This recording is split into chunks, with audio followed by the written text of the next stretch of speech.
सभी भक्तों के चरणों में दृढ़ प्रणाम। हरे कृष्णा प्रभु जी जानो प्रणाम, सभी भक्तों का चरण जाना प्रणाम। हरे कृष्णा सभी भक्तों को दंडवत प्रणाम।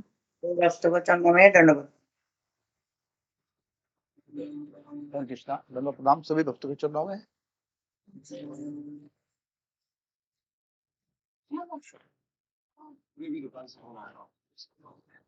कृष्णा दंडवत प्रणाम। प्रणाम प्रभु जी। हरे कृष्णा दंडवत प्रणाम सभी को। प्रणाम प्रभु जी। हरे कृष्णा। हरे कृष्णा पुरुष दंडवत प्रणाम सभी भक्तों को दंडवत प्रणाम। दंडवत प्रणाम माता।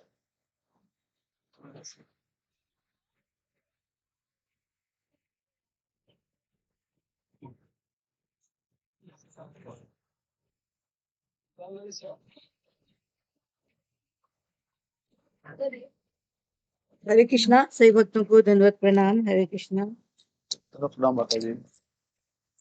हरे कृष्णा सभी भक्तों को दंडवत प्रणाम। दंडवत प्रणाम माता जी।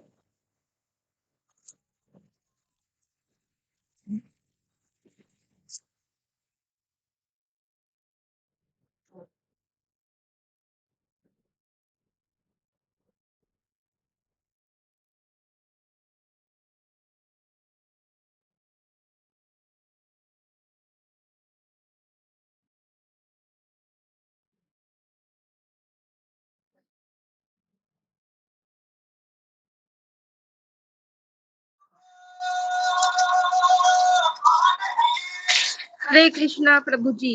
हरे कृष्णा सभी भक्तों को। दंडवत प्रणाम।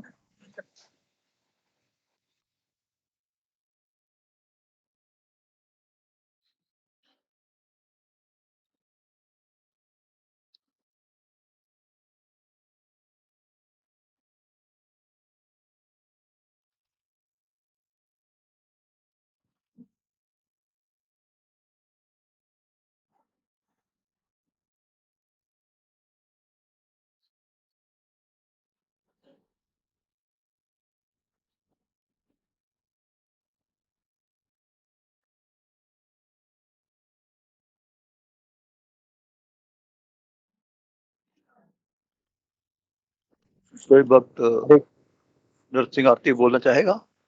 हरे कृष्णा प्रभु जी। हरे कृष्णा से भक्तों के चरणों में दंडवत। दंडवत प्रणाम प्रभु जी। कोई नरसिंह आरती बोलेगा भक्त? जी प्रभु जी मैं बोल दूं क्या? हरे कृष्णा। बोलिए माता जी। जी सभी भक्तों को दंडवत प्रणाम। हरे कृष्णा। नमस्ते नरसिंहाय। नमस्ते नरसिंहाय। प्रहलादिलादिदायिने। प्रहलादिलादिदायिने। हिरण्यकशिपूर्वक्षः शिलाटङ्कालये। इतो नरसिंहा परितो सिंहा। यतो यतो यामि ततो नरसिंहा। बहिर्नरसिंहा हृदये नरसिंहा। बहिर्नरसिंहा हृदये नरसिंहा। नरसिंहमदिं शरणं प्रपदे। तव कर कमल वरे नखाम अद्भुत सिंहम। दालिता हिरण्यकशिपु तनुभृङ्गम्। केशवधृता नरहरिरूपा। जय जगदीश हरे। जय जगदीश हरे। जय जगदीश हरे। जय नरसिंह देव। जय नरसिंह देव। जय नरसिंह देव। जय प्रहलाद महाराज। प्रहलाद महाराज। प्रहलाद महाराज। जय प्रहलाद महाराज। जय जय प्रभुपाद। प्रभुपाद। प्रभुपाद। जय जय गुरुदेव गुरुदेव गुरुदेव गुरुदेव। गौर मिताई हरि बोल हरि बोल हरि बोल हरि बोल। जय श्री कृष्ण। बोल माता जी, बहुत सुंदर। दंडवत प्रणाम सभी भक्तों का चरणों में दंडवत प्रणाम। धन्यवाद प्रणाम माता जी। मीनाक्षी रावत माता जी, हरे कृष्णा। हरे कृष्णा प्रभु जी, धन्यवाद प्रणाम। प्रभु जी कल एग्जाम था तो कोई तैयारी नहीं करी मैंने। 10 नाम अपराध तो बोल लेंगे। जी प्रभु।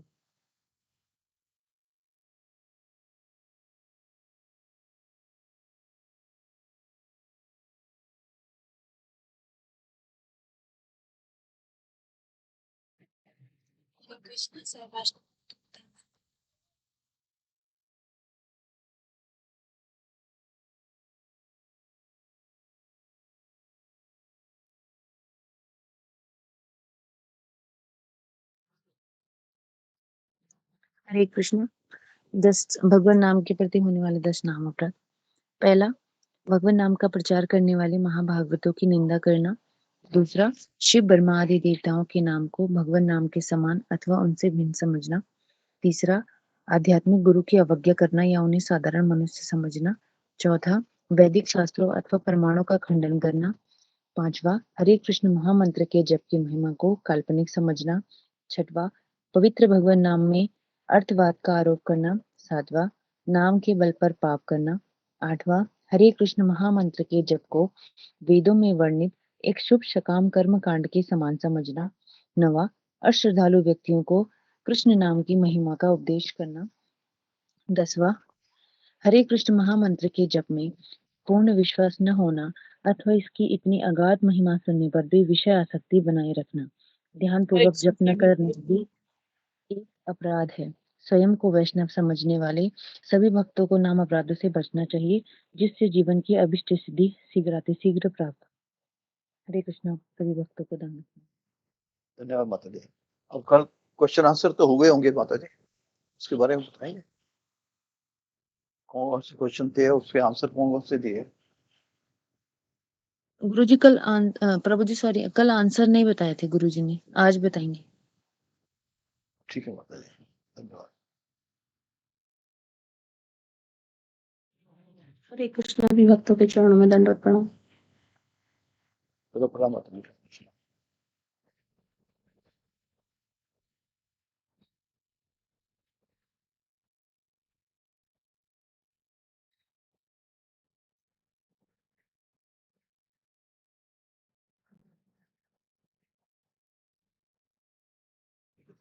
हरे कृष्णा काम से गुरुदेव चल जाए।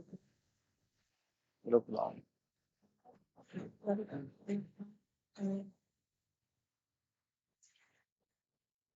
चलो प्रणाम माता जी। रंजना माता जी, हरे कृष्णा माता जी, प्रभु जी दंडवत प्रणाम। चलो प्रणाम माता जी। रंजना माता जी, हरे कृष्णा। एक एक फिर बाबू जी। हरे कृष्णा जी। कोई भजन बोल दीजिएगा माता जी आज। जी प्रभु जी, जैसे आपकी आज्ञा प्रभु जी। जय राधा माधव गाओ प्रभु जी।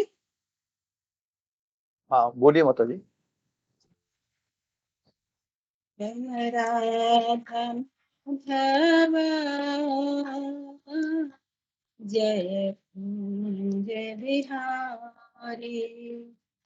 जय राधा माधव जय जय बिहारी। जय गोपी जन वल्लभ जय गिरिवर धारी। जय गोपी जन वल्लभ जय गिरिवर धारी। यशोदानंदन ब्रज जन रंजन। यशोदानंदन ब्रज जन रंजन। यशोदानंदन ब्रज जन रंजन। यमुना तीरवनचारी जय कुंज बिहारी जय राधा माधव जय कुंज बिहारी जय गोपी जन वल्लभ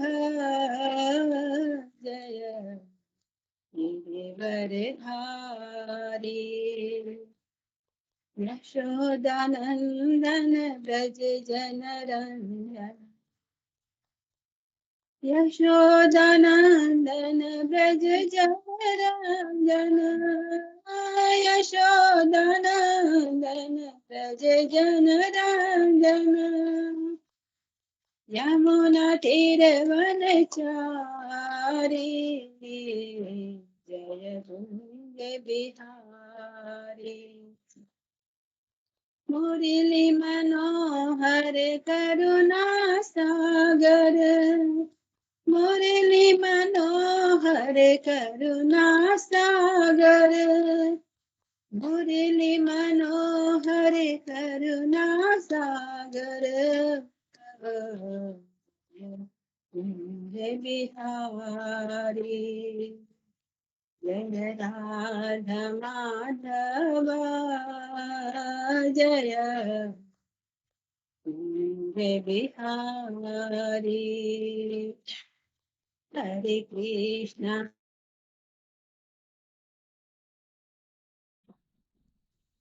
धन्यवाद माता जी, धन्यवाद, बहुत सुंदर। दोनों प्रणाम माता जी, हरे कृष्णा। हरे कृष्णा गुरु जी, धन्यवाद प्रणाम। श्री कृष्ण गुरु जी धन्यवाद। हरे कृष्णा गुरु जी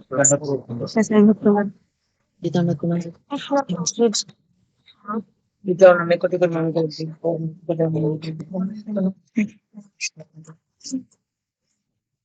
हरे कृष्ण गुरु जी धन्यवाद प्रणाम।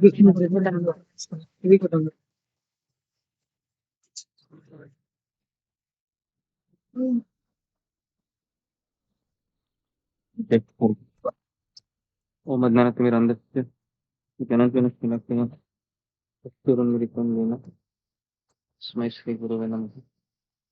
जय श्री कृष्ण चैतन्य प्रभु नित्यानंद श्री अद्वैत गदाधर श्रीवासादि गौर भक्तवृंद। हरे कृष्णा कृष्ण कृष्ण हरे हरे, हरे राम राम राम हरे हरे। जी हरे कृष्णा। तो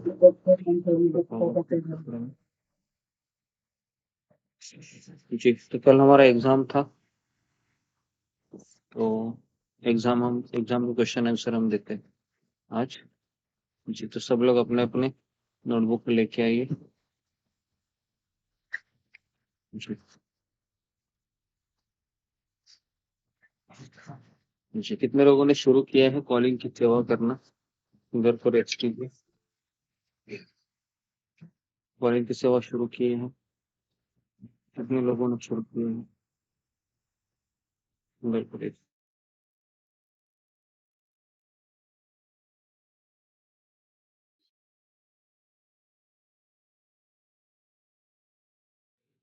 लोगों ने शुरू किए हैं, मैंने कम से कम 22 लोगों को भेजा है, तो आप लोग शुरू कीजिए, ठीक है।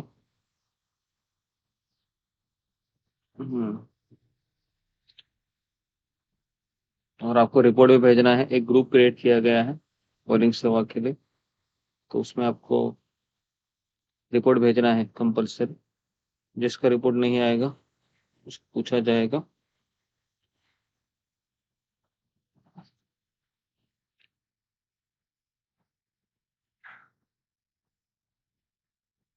ठीक है जी। तो अशोक चावला प्रभु, मुझे जी, जो लोग नए आए हैं हम उनका स्वागत करते हैं। तो कुछ भक्त नए आए हैं। अशोक चावला प्रभु, आप उनका नाम लीजिए।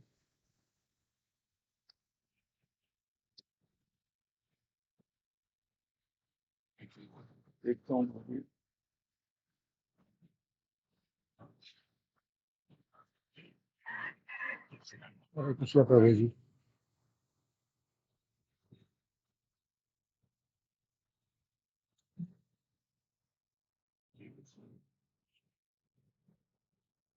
चावला प्रभु, आपका आवाज नहीं आ रहा है। गुरु जी इसमें कोई नया नहीं है अभी, नहीं आ रहा है। नहीं आया अभी नया नाम। अखिलेश त्रिवेदी करके है, एक नया नाम दिख रहा है। अमित कुमार करके है, 2 है। जी जी जी अच्छा, जी जी गुरु जी। हाँ तो आप फिर से देखा कीजिए। जी जी गुरु जी। और कौन है? बस 2 ही हैं गुरु जी। ठीक है, तो हम इनका जो नए भक्त आए हैं तो हम उनका एक बार हरे कृष्ण महामंत्र बोल के स्वागत करेंगे। सब लोगों से निवेदन है, आप एक बार हरे कृष्ण महामंत्र इनके लिए कहिए। हरे कृष्ण हरे हरे कृष्ण कृष्णा हरे कृष्णा हरे हरे हरे कृष्णा कृष्णा कृष्णा हरे हरे कृष्णा हरे हरे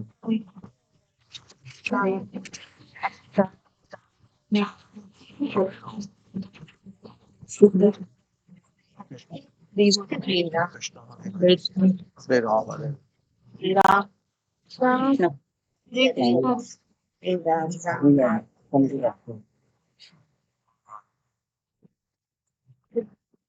तो जो भक्त नया है हम उनसे निवेदन करते हैं कि आज का दिन आपके लिए कृष्ण भावनामृत केला नया दिन साबित हो और आप इसी तरह से हम सबका उत्साह बढ़ाते रहेंगे।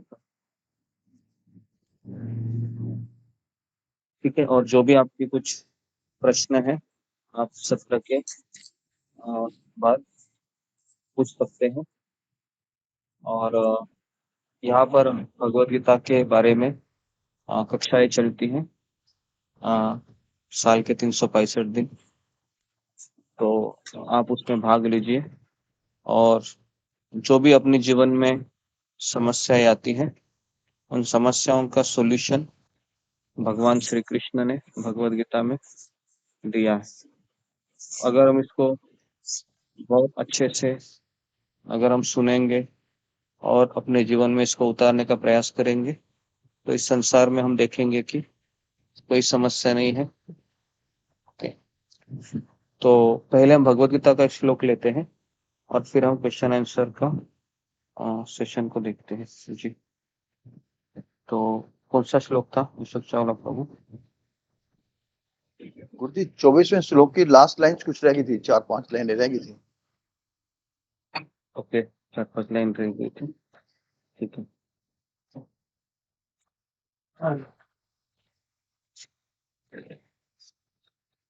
श्लोक क्रमांक 24 हम वापस पढ़ते हैं। अध्याय 4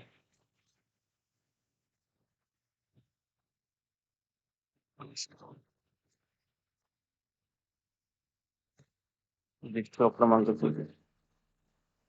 ब्रह्मपर्णं ब्रह्महवि ब्रह्म अग्नो ब्रह्मणाहुतं ब्रह्मेव तेन गंतव्यम ब्रह्म कर्म समाधिना। जो व्यक्ति कृष्ण भावनामृत में पूर्णतः लीन रहता है उसे अपने आध्यात्मिक कर्मों के योगदान के कारण अवश्य ही भगवत धाम की प्राप्ति होती है, क्योंकि उसमें हवन आध्यात्मिक होता है और हवि भी आध्यात्मिक होती है। तो इसमें हमने चर्चा की थी हवन और हवि, है ना, दोनों आध्यात्मिक होती है। क्यों आध्यात्मिक होती है दोनों? कि उद्देश्य आध्यात्मिक है, उद्देश्य इस संसार में रहना नहीं है, उद्देश्य इस संसार से निकलना है ना।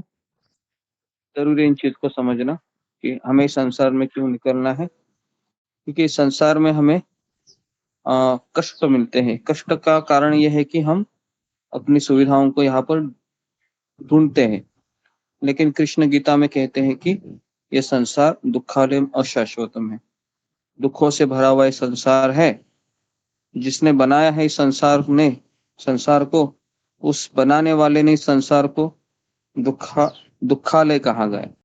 दुखालय मतलब जहाँ पर दुख होते हैं, भोजनालय मतलब जहाँ पर भोजन वितरित होता है, पुस्तकालय मतलब जहाँ पर पुस्तकें होती है, उस तरीके से विद्यालय मतलब जहाँ पर विद्या सिखाई जाती है, उसी तरह से दुखालय मतलब जहां पर दुख होते, है ना।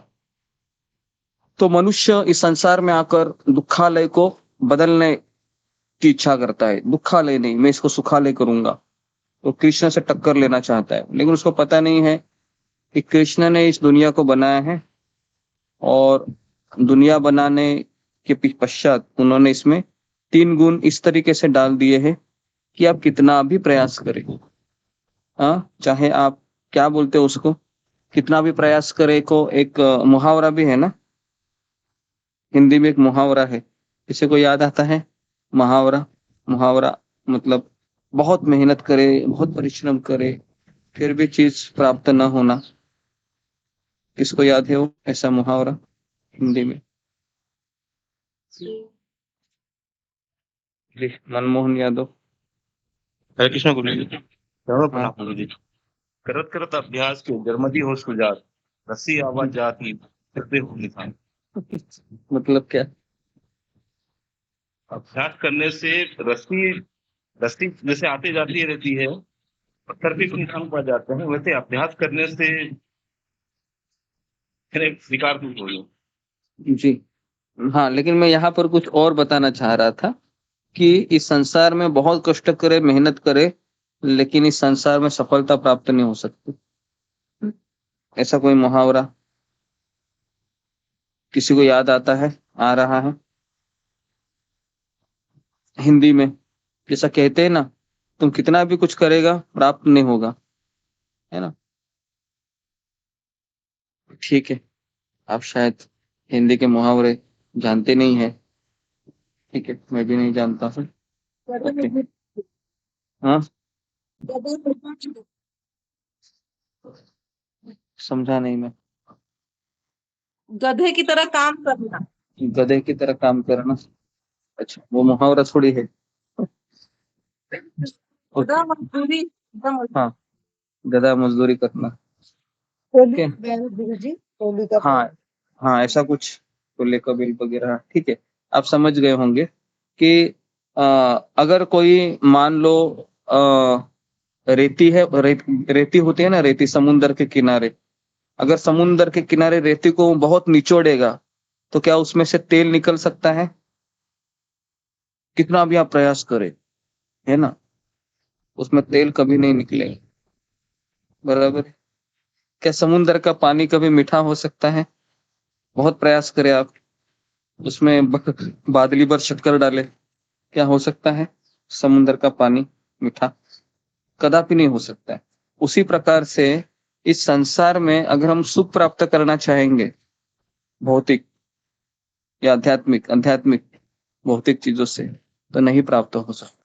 सच्चा सुख हमें यहाँ पर प्राप्त नहीं कर सकते हैं जब तक कि हम भौतिक मनोवृत्ति को नहीं त्याग देंगे। ठीक है, तो इसके लिए यहाँ पर हवन आध्यात्मिक होता है और हवि भी आध्यात्मिक होते हैं। हवन मतलब यज्ञ कुंड, और हवि मतलब जिसमें डाल देते हैं आहुति। ओके जी, तो आखिरी 4-5 लाइन रह गई थी, तो इसको मैं दोहरा देता हूँ। तो माया द्वारा आच्छादित परम सत्य पदार्थ कहलाता है। ओके जी, जब वही पदार्थ परम सत्य के निमित्त प्रयुक्त होता है तो इसमें फिर से आध्यात्मिक गुण आ जाते हैं। तो इसलिए इस संसार में क्या भौतिक है और क्या आध्यात्मिक है कैसे पता चलेगा? कुछ लोग कहते हैं कि ये संसार भौतिक है, लेकिन वही साधु संत कहते हैं ये संसार आध्यात्मिक भी हो सकता है। समझ में आ रहा है आपको? जैसा ये घर है, अभी मैं सोचूंगा अरे ये घर तो भौतिक है, इसमें तो 4 दीवारें हैं, 4 दीवारें में मैं घुट घुट कर जी रहा हूँ, घुट घुट कर मर रहा हूँ, कई लोग कहते हैं, बराबर। लेकिन क्या इसी घर को मैं वैकुंठ बना सकते हैं? जी बताइए, फिंगर को रेज कीजिए, कैसे बना सकते हैं? जी कैसे बना सकते?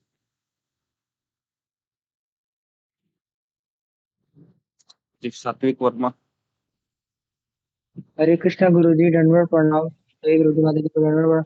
गुरुजी, हम अपने इस घर को वैकुंठ इस तरह बना सकते हैं कि हम जैसे इस घर को देखना कि कृष्ण का घर है, और जैसे जो हस्बैंड वाइफ होते हैं वो अगर ऐसे देखे कि मेरे बच्चे कृष्ण के अंश है, तो ऐसे भी हो सकता है। और जो भी घर में चीजें हैं, जितनी भी टेबल है, चेयर है, सारी चीजें नहीं भगवान की है, बस तो मेरी तो कुछ है नहीं। अगर हम इसे ऐसे देखेंगे तो ये कृष्ण का ये वैकुंठ में सकता है। ठीक है जी। और कोई? मोनी कुमारी।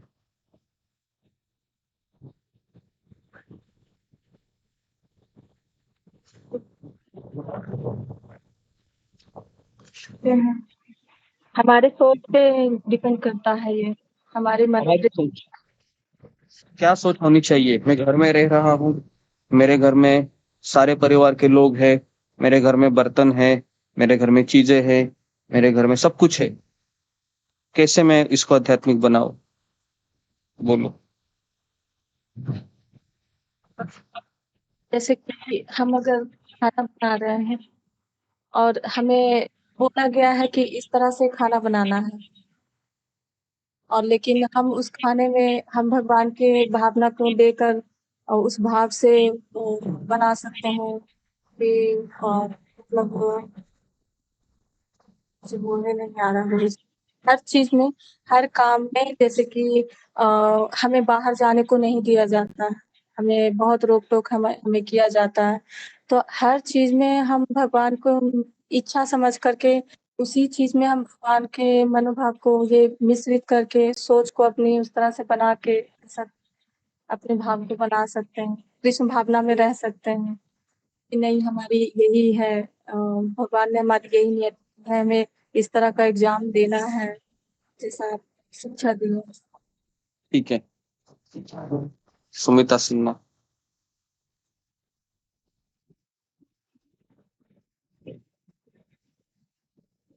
आ रही है क्या मैं रॉन्ग?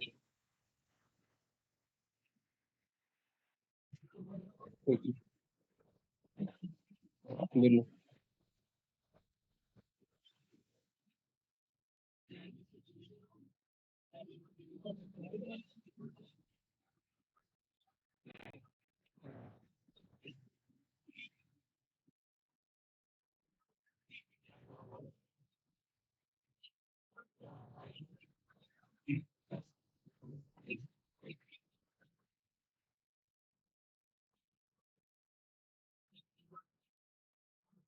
ओके।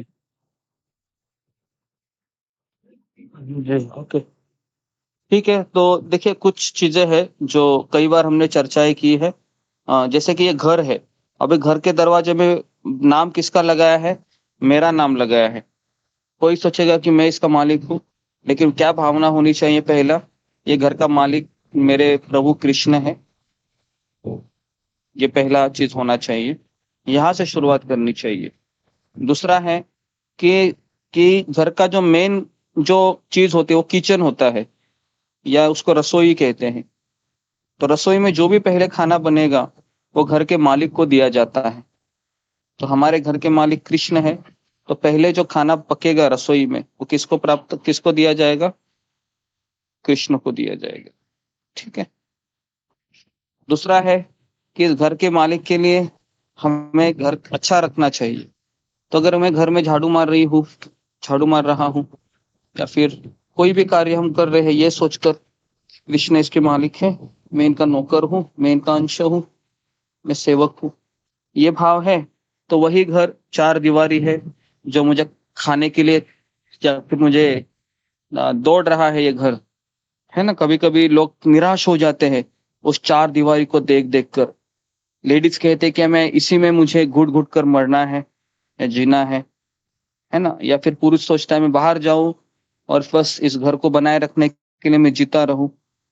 लेकिन ये सोच आध्यात्मिक हो सकती है कभी, जब हम किसी प्रामाणिक आध्यात्मिक गुरु शील प्रभुपाद जी जैसे, इनसे हम जोड़ सकते हैं। और अभी हम जुड़े हुए हैं, हम शील प्रभुपाद जी गीता को पढ़ रहे हैं, तात्पर्य पढ़ रहे हैं, है ना। तो इस संसार में कोई भी चीज भौतिक और कोई भी चीज आध्यात्मिक, ये कभी मैटर करती है हमारे भावनाओं के ऊपर। ये घर है, मैं अपने लिए इस्तेमाल कर रहा हूँ, तो ये घर फिर क्या है, मेरे लिए नरक हो जाएगा। और इसी घर में अगर मैं कृष्ण की पूजा करके जीवन जी रहा हूँ, तो यही घर वैकुंठ हो जाएगा। तो मेरी सोच है, ये किसी भी चीज को भौतिक या आध्यात्मिक बना सकती है। वह पदार्थ नहीं या वो वस्तु नहीं, है ना। जैसे पढ़ाई करते हैं अभी हम, कोई कहेगा कितना पढ़ाई करेगा, हाँ, पढ़ाई करके तुम तो गधा बनेगा, या फिर पढ़ाई करके तो कुछ फायदा नहीं है ना। ये सब भौतिक चीजें सिखाई जाती है स्कूल कॉलेजों में। लेकिन उसी पढ़ाई को मैं बनकर अगर अच्छा काबिल व्यक्ति बनूंगा और उससे मैं कृष्ण भावना का प्रचार करूंगा, तो वही पढ़ाई आध्यात्मिक हो गई। तो इसलिए पहले तो ये समझना जरूरी है, क्या भौतिक है और क्या आध्यात्मिक है। कभी कभी आध्यात्मिक भी भौतिक बन जाता है। अगर हम आध्यात्मिक जीवन जी रहे हैं मान लो, तो अभी मेरा अगला सवाल है कि कैसे आध्यात्मिक जीवन भौतिक जीवन बन सकता है। जी बताइए। थोड़ा सा अलग क्वेश्चन मैं आपके सामने रख रहा हूँ, कैसे आध्यात्मिक जीवन भी भौतिक जीवन बन सकता है। कर तो मैं आध्यात्मिक हूँ सब, लेकिन भौतिक हो रही सारी चीज। बताइए। ओके, मीनाक्षी रावत। हरे कृष्ण गुरु जी, दंडवत प्रणाम। सही भक्तों को दंडवत प्रणाम। गुरु जी, जिस प्रकार आप एक एग्जाम्पल भी देते हैं कि कोई व्यक्ति मंदिर में ही कार्य करता है, तो देखने में लगता है कि सारे कार्य आध्यात्मिक है, भगवान की सेवा करता है या मंदिर में कोई करता है, झाड़ू करता है। लेकिन उसके बदले वो अगर वहां से कुछ लेता है, जैसे पैसे मिलते हैं कि, और वो उससे अपने लिए अपने पे ही खर्च करते हैं, अपने इंद्रिय तृप्ति पे, अपने परिवार पे, तो वो कार्य तो देखने में आध्यात्मिक लगता है, लेकिन वो भौतिक हो जाता है, क्योंकि उसको हम अपने ही इंद्रिय तृप्ति या अपने ही परिवार पे लगा रहे हैं। ओके, और कोई उदाहरण। जी, अरुणा यादव। हरे कृष्णा गुरु जी, दंडवत प्रणाम। आपके चरणों में सभी भक्तों को दंडवत। गुरु जी, मतलब जैसे एक माता जी, आपने एक बार उदाहरण दिया, स्टोरी बताया था एक माता जी का जो मंदिर में सेवा करती हैं, फल की, फिर उसके बाद सकाम कर्म करती, फिर निष्काम कर्म, फिर प्रभु जी की इच्छा के मतलब फिर भक्ति भक्ति योग का करती है। मतलब इसमें क्या है, अगर फल के इच्छा से कर्म करेंगे तो वो अपने भौतिक इच्छा के इस हिसाब से करेंगे, अगर आध्यात्मिक मार्ग से करेंगे तो वो भगवान के, मतलब अगर भगवान की इच्छा से कार्य करेंगे तो आध्यात्मिक हो जाएगा, अगर अपनी इच्छा से करेंगे वो भूत हो जाएगा। ओके जी, और कोई उदाहरण। ठीक है, मैं एक उदाहरण आपको देना चाह रहा हूँ कैसे आध्यात्मिक जीवन भी भौतिक जीवन हो सकता है। तो जैसे कि मैं मंदिर चला गया हूँ, और मैं मंदिर में इस इच्छा से गया हूँ कि मुझे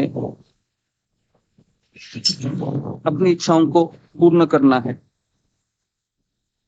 ठीक है, या फिर मुझे प्रसाद चाहिए, है ना, प्रसाद। प्रसाद, हम इस्कॉन मंदिर पहले प्रसाद के लिए जाते थे। प्रसाद सोचिए, अच्छी सोच है, लेकिन मान लो कि प्रसाद खाते समय अगर 4 5 6 भक्त भी है वहां पर खड़े, और प्रसादम है वो खत्म होने को आया है, और उस समय हम अपने आप को भाग्यवान बता रहे हैं, क्योंकि वो आखिरी प्रसाद मुझे मिलने जा रहा है ना। तो एक तरीके से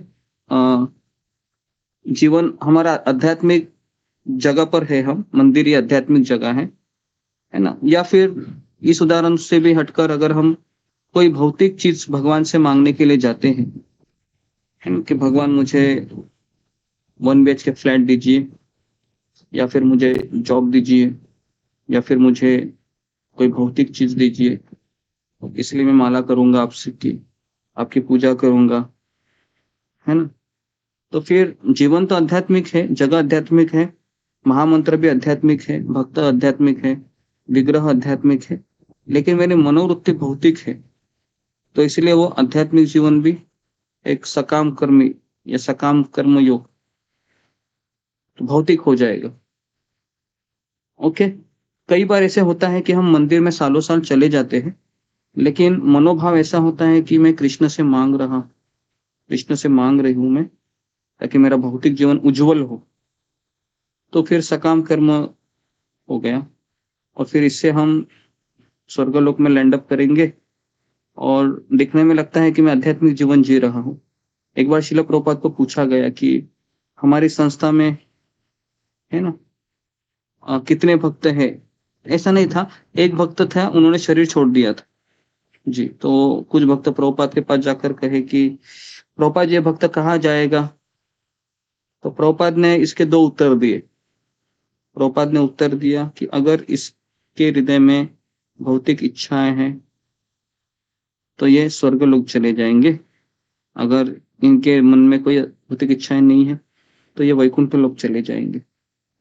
क्योंकि हम सब लोग यहाँ पर अभी देखो 70 लोग यहाँ पर आते हैं हमेशा, लेकिन ये जानना बहुत कठिन है कि कौन किस उद्देश्य से यहाँ पर आ रहा है। ये तो हम अपने आप को ही सवाल पूछ सकते हैं, मैं यहाँ पर क्यों आ रहा हूँ? कि मैं यहाँ पर सही में कृष्ण की सेवा करने के लिए आ रहा हूँ, या फिर मैं यहाँ पर कुछ मुझे क्या चाहिए जिससे मेरा भौतिक जीवन अच्छा हो। क्योंकि भगवत गीता में भी नए नए टिप्स दिए जाते हैं जिसको मैं अपने जीवन में उतार कर और मेरा जीवन बेहतर बना सकता हूँ, बेहतर बना सकती हूँ जी। तो ऐसे दो पर्याय यहाँ पर प्राप्त हो सकते हैं। तो इसलिए प्रभुपाद तात्पर्य में लिखते हैं कि माया के द्वारा आच्छादित परम सत्य पदार्थ कहलाता है और कृष्ण के द्वारा आच्छादित परम सत्य ये भक्ति कहलाता है। कृष्ण भावनामृत मोहजनित चेतना को ब्रह्म या परमेश्वर उन्मुख करने की विधि है। तो हम सब लोग मोहित होना चाहते हैं कृष्ण से, कृष्ण। तो कविराज गोस्वामी कहते हैं कृष्ण भूलिया जीव भोग वांछा करी। हम जब कृष्ण को भूल जाते हैं तो हम भोग करने की भावना को निर्माण करते हैं। निकटस्थ माया तारे झपटिया धरी। माया हमारे नजदीकी रहती है, हमको तुरंत पकड़ लेती है। As soon as we forget Krishna, जैसे हम कृष्ण को भूल गए तुरंत हमारे मन में एक ही विचार आएगा, क्या है? भौतिक जीवन में हम वापस चले जाएंगे। तो इसलिए जितनी मात्रा में हम कृष्ण को याद कर रहे हैं उतनी मात्रा में हमारा जीवन कृष्ण भावना भरित। जितनी मात्रा में मैंने कृष्ण को भूल गया हूं मैं, उतनी मात्रा में मैं फिर माया का दास हो जाता हूं। ठीक है। तो इस तरह से आध्यात्मिक चेतना की ऐसी स्थिति में होना, हवन, अग्नि, यज्ञकर्ता तथा अंतिम फल, ये सब परब्रह्म में एकाकर हो जाते हैं, है ना। तो आध्यात्मिक चीज में देखो, अगर माचिस की तिल्ली है, एक छोटा सा उदाहरण दे रहा हूं, ये लाइटर है, माचिस की तिल्ली लाइटर वो अग्नि प्रज्वलित कर, लेकिन उस अग्नि प्रज्वलित करने से मैं कृष्ण के लिए भोजन बना रही हूँ, तो वो माचिस का तिल्ली भी क्या हो गया? आध्यात्मिक हुआ। समझ में आ रहा है? माचिस का तिल्ली आध्यात्मिक हो, लेकिन वो माचिस के तिल्ली से मैं खाना बना रहा हूँ, गरम गरम रोटी पहले मेरे मुंह में चले जाए, तो माचिस का तिल्ली क्या हुआ? भौतिक हुआ। बहुत सिंपल है समझना, ज्यादा कुछ दिमाग नहीं लगाना है। दिमाग इतना ही लगाइए कि मैं क्यों कर रहा हूँ। और कई बार इसका उत्तर यही आता है, मैं कृष्ण का नाम लेके मैं अपनी इच्छाओं को पूर्ण कर रहा हूँ, ये ज्यादा चलता है।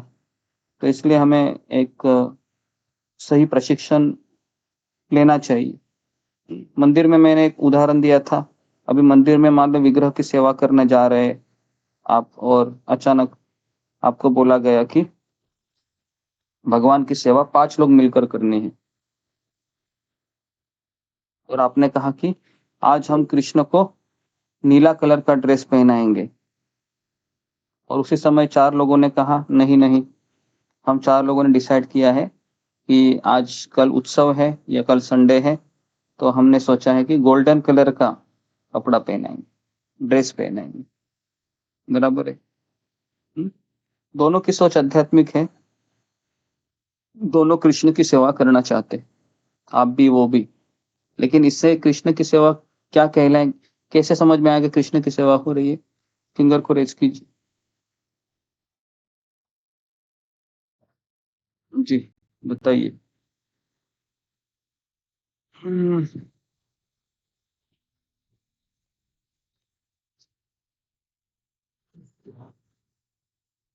जी, मेरा सवाल सबको समझ में आया। अशोक चावला प्रभु, आप ट्राई करो। जी गुरु जी, हम्म, जब सब मिलकर एक ही बात कहेंगे कि कृष्ण के ऊपर जो भी चढ़ाओ अच्छा ही दिखेगा, कृष्ण जी अच्छे दिखते हैं, चाहे गॉर्डन हो वो हो, दोनों एक दूसरे के विचार को सपोर्ट करें और अपनी भावना शुद्ध रखें। भाई कृष्ण जी के ऊपर जो भी चढ़ेगा कृष्ण जी बहुत सुंदर लगेंगे उसमें। तो ये ये उत्तर विचार मैंने दिया था। ओके, जी, और कोई उत्तर? देव कुमार।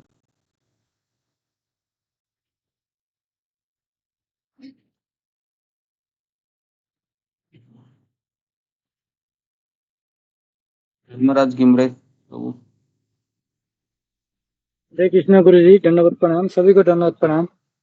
हम गुरु के निर्देशन में करें तो बेहतर होगा ना। निर्देशन में करेंगे तो ओके जी जी। तो वहां पर हम मंदिर में गए तो सोचिए ना, मैंने उदाहरण दिया है, दो भक्त है जी वहां पर। एक भक्त कह रहा है कि मेरी इच्छा से हम कृष्ण को सजाएंगे, आप कह रहे हो अपनी जी इच्छा से सजाएंगे। तो दोनों जी में से सही पर्याय क्या हो सकता है?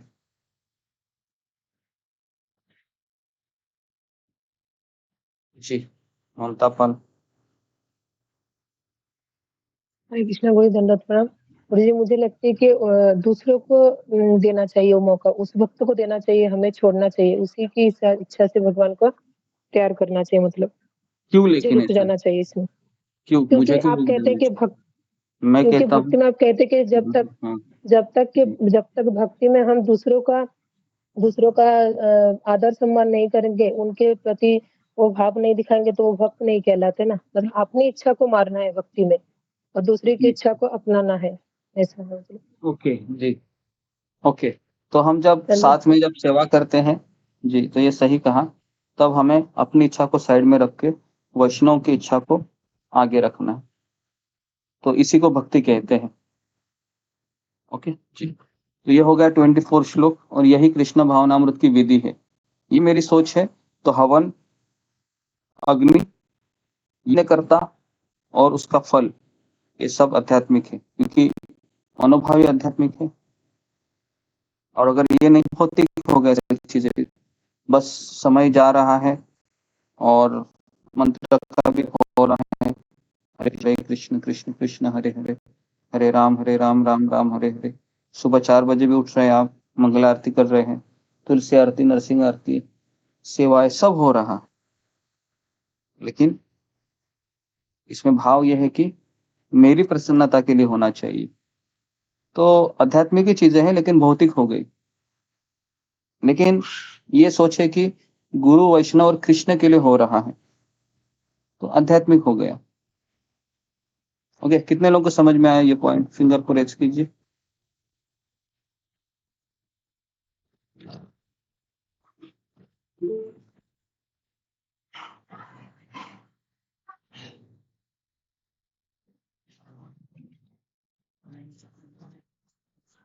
क्वेश्चन का फिर से प्लीज।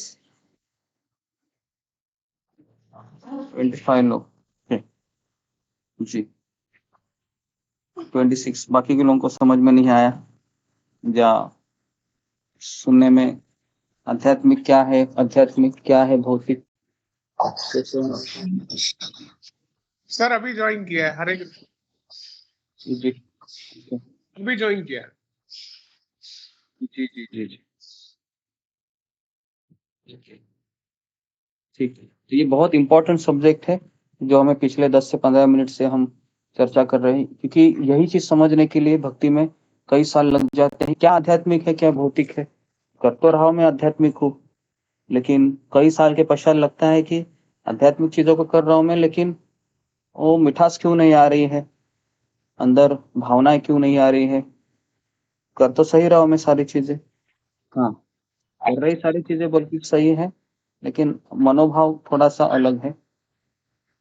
मनोभाव कृष्ण केंद्रित नहीं है, मनोभाव मैं केंद्रित हूँ, है ना?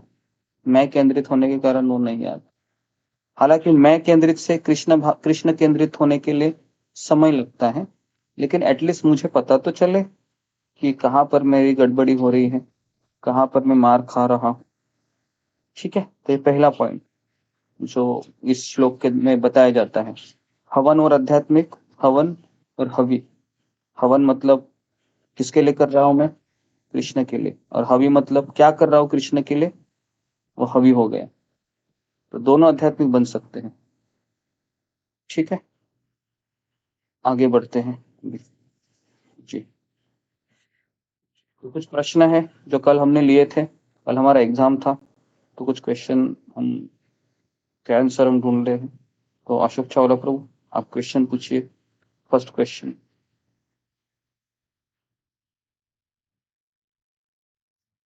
जी गुरु जी, हम सभी भक्तों का स्वागत करते हैं, नए भक्तों का भी स्वागत करते हैं। प्राचित प्रभु जी अभी ज्वाइन किया है इन्होंने, हम इनका सही दिल से स्वागत करते हैं अपने ग्रुप में, और कृपया ग्रुप में बने रहिएगा। आपको पता लग जाएगा आपने ग्रुप क्यों ज्वाइन किया है, पूरा एहसास होगा कि आपने ज्वाइन करके ग्रुप बहुत अच्छा किया। धन्यवाद। तो मैं पहला प्रश्न कर पढ़ता हूं। योग श्री ड्रा करे।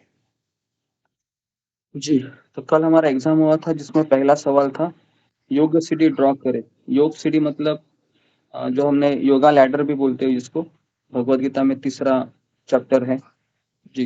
तो जी किसने किसने क्वेश्चन को किया है, हैंड रेस कीजिए जी, बताइए। रूबी कुमारी। हरे कृष्णा गुरु जी, धन्यवाद प्रणाम। सही भक्तों को मेरा धन्यवाद प्रणाम। पहले पशु जीवन, कर्म कांड, सकाम कर्म योग, निष्काम कर्म योग और भक्ति योग। वापस नीचे से पहले ये बताना है योगा सीढ़ी मतलब सबसे नीचे की सीढ़ी कौन सी है, उसके ऊपर की सीढ़ी कौन सी, एक एक लाइन में एक्सप्लेन भी करो। जी जी गुरु जी। पहला होता है सबसे निचली सीढ़ी होती है पशु जीवन, जिसमें पशु की योनि में जीते हैं, जिसे किसी को पता नहीं होता है क्या करना होता है जीवन में। सिर्फ इतने 3 चीजें करते हैं वो लोग, खाना, बच्चे पैदा करना और अपनी सुरक्षा करना। उसके बाद दूसरी सीढ़ी आती है चार चीजें करते हैं, आहार, निद्रा, भय, मैथुन, है ना? यही लिखवा के दिया था पशु जीवन में। ठीक है, नेक्स्ट आगे की सीढ़ी फिर। दूसरा है कर्म कांड, जिसमें देवी देवताओं की पूजा की जाती है भौतिक इच्छा पूरी करने के लिए अपनी। उसके बाद आता है सकाम कर्म योग, जिसमें इसमें भी इच्छा होती है, पर इसमें कृष्ण की पूजा की जाती है। इसमें भी भक्ति की पूजा होती है और मतलब कृष्ण की पूजा होती है, पर सकाम कर्म इसमें भी होता है, फल की इच्छा होती है। कोई भक्ति मतलब मतलब इसमें इच्छा होती है फल की। और उसके बाद निष्काम कर्म योग में इसमें अपनी इच्छा होती है, पर फल दूसरों को दिया जाता है। उसके बाद होता है भक्ति योग में इसमें यहाँ पर भक्त मिलते हैं, जहाँ पर हमारी भक्ति स्टार्ट होती है। ये लिखना गुरु जी ने। ओके, हरे कृष्ण। और इसके अलावा और किसी का उत्तर है इसमें तो फिंगर को रेज कीजिए। रूबी कुमारी माता जी ने जो बताया, इसके अलावा जी सतीश कुमार माथुर। मैं निष्काम कर्मों के बाद ज्ञान योग, अष्टांग योग और फिर शुद्ध भक्ति योग। ओके जी, ये चेंजेस किए हैं। ओके, तो आप शुरुआत से बताइए जरा, नंबर 1 लैडर। पहला तो सकाम कर्म योग, इसमें अपनी इच्छा होती है, फल भी अपना होता है। निष्काम में अपनी इच्छा से काम करते हैं और फल त्याग देते हैं। और ज्ञान योग में हम जो है अपना जो करते हैं, लेकिन ज्ञान योग में हम के अपने परिवार में रहकर किसी आश्रम वगैरह में चले जाते हैं। नहीं, ऐसे नहीं है जी, इसमें आप कुछ कंफ्यूज हो रहे हैं। देखिए, मैं वापस इसको दोहरा रहा हूँ।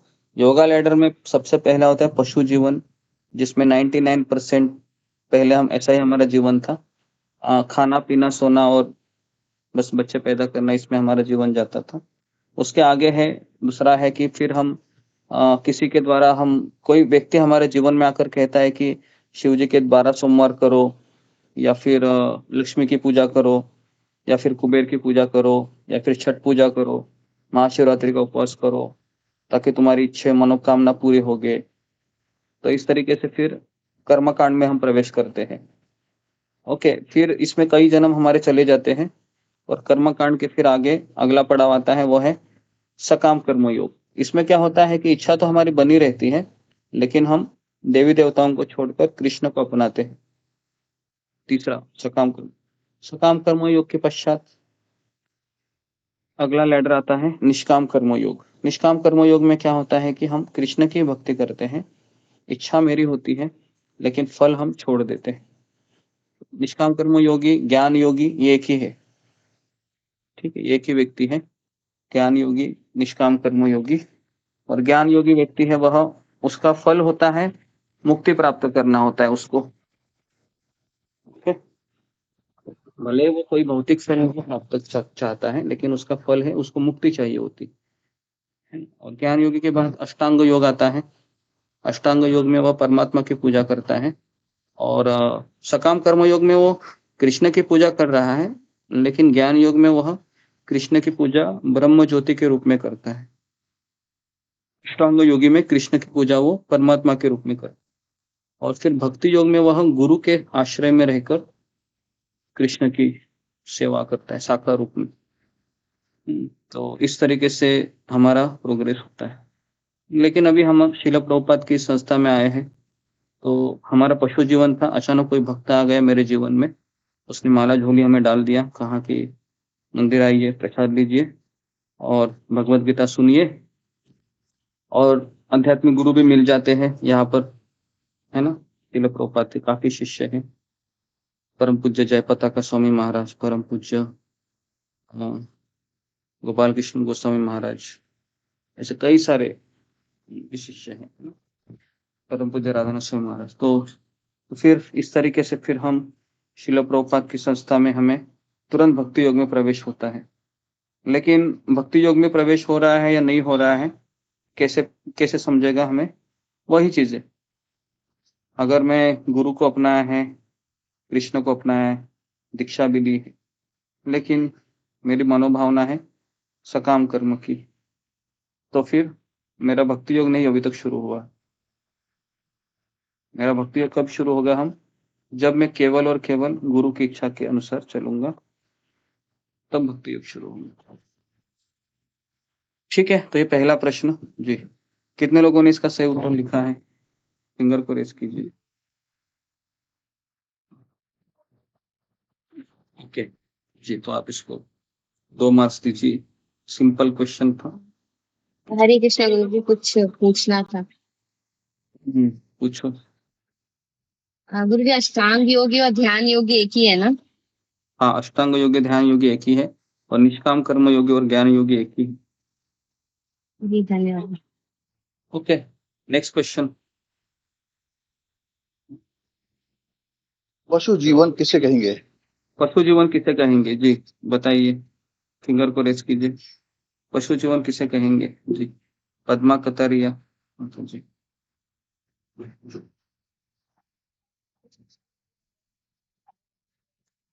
खाना पीना सोना हाँ, खाना पीना सोना बच्चे पैदा करना, इसको पशु जीवन कहेंगे जी। ठीक है, माइक को बंद कीजिए। पद्मा कतारिया। ओके, ये उत्तर सबका होना चाहिए। कितने लोगों ने लिखा है ये उत्तर? ओके जी, खाना पीना सोना, बच्चे पैदा करना, या आहार निद्रा भय मैथुन। ओके, ठीक है, तो इसमें 2 मार्क्स दीजिए। सिंपल क्वेश्चन था। Next, third question. मानव सेवा किसे कहेंगे? मानव सेवा किसे कहेंगे, या कैसे मानव सेवा कर सकते हैं अच्छे से जी, बताइए, क्या इसका उत्तर हो सकता है जी? रबीना। हरे कृष्णा गुरु जी, दंडवत प्रणाम। सभी भक्तों के चरणों में दंडवत प्रणाम। गुरु जी, किसी व्यक्ति को कृष्ण भक्ति में लगाना ही असली मानव सेवा है। ओके, किसी व्यक्ति को कृष्ण में लगाना ही असली मानव सेवा है। ओके ओके ओके ओके, ठीक है। और इसके अलावा किसी का उत्तर? जी शिनु मिश्रा। तो जी हरे कृष्ण गुरु जी। ये सेवा से वो कर्म बंधनों से मुक्ति मिले या फिर जन्म मृत्यु जरा व्याधि से उसे मुक्ति मिल सके, या ऐसी सेवा की जाए उसकी जो वो भगवान का भक्त बन सके, ऐसी सेवा मानव सेवा कहलाती है। ओके जी। और ठीक है, 2 उत्तर मिल गए हैं, तो ये दोनों उत्तर सही है। अगर हम किसी मानव को या किसी जीवात्मा को कृष्ण के नजदीक ले आते हैं महामंत्र के जप विधि के द्वारा या सत्संग के द्वारा या फिर भगवत श्रवणम के द्वारा, तो मानव सेवा कहलाती है। ठीक है, जिससे वह जन्म मृत्यु के चक्र से मुक्त हो जाता है। ठीक है, तो इस तरह से आप लिख सकते हैं जी। 3rd question next. तपस्या किसे कहते हैं? तपस्या किसे कहते हैं? जी ये हमने बताया था। ओके बताइए, तपस्या किसे कहते हैं? अंजलि साहू। हरे कृष्ण गुरु संगठन जीवन के उच्चतम उद्देश्य के लिए शारीरिक असुविधा को स्वीकार करना। हाँ वेरी गुड। तो ये जो उत्तर है ये सबका आना चाहिए और मुझे यही उत्तर चाहिए। ओके, जीवन के उच्चतम ध्येय के लिए या उच्चतम लक्ष्य को प्राप्त करने के लिए शारीरिक असुविधाओं को स्वीकार करना। ठीक है जी, इसको तपस्या कहते हैं जी। कितने लोगों का ये सही उत्तर है? फिंगर पर रेज कीजिए। तपस्या जी। प्रभु जी, हाँ हाँ बोलिए। मैं लिखी हूँ आत्म संयम और पवित्रता का जीवन जीना, इसको तपस्या कहते हैं क्या? आत्म संयम पवित्रता का जीवन कह सकते हैं, लेकिन इसका सटीक उत्तर ये है जो अभी हमने आपके सामने रख दिया। आत्म संयम को भी कह सकते, लेकिन तपस्या मतलब असुविधाओं को स्वीकार करना, बेसिकली असुविधा है ना। तपस्या में जैसे अभी हम एकादशी करते हैं तो हम असुविधाओं को स्वीकार करते हैं। उस समय हम ज्यादा हम समय टाइम पास नहीं करते हैं किसी दूसरी चीजों में, है ना। हमेशा हम कृष्ण भाव में लगे रहना चाहते, वो नहीं आएगा। नेक्स्ट। गुरुजी इसमें इच्छाओं का त्याग करके भक्ति करना, ये रॉन्ग है? हाँ ये भी रॉन्ग ही है। बेसिकली यही इसका उत्तर होना चाहिए। ओके जी। Okay next question. धैर्य किसे कहते हैं? धैर्य किसे कहते हैं? हाँ वेरी वेरी इंपॉर्टेंट क्वेश्चन। धैर्य किसे कहते हैं बताइए, फिंगर को रेज कीजिए। धैर्य किसे कहते हैं जी? जी सुलेखा। हरे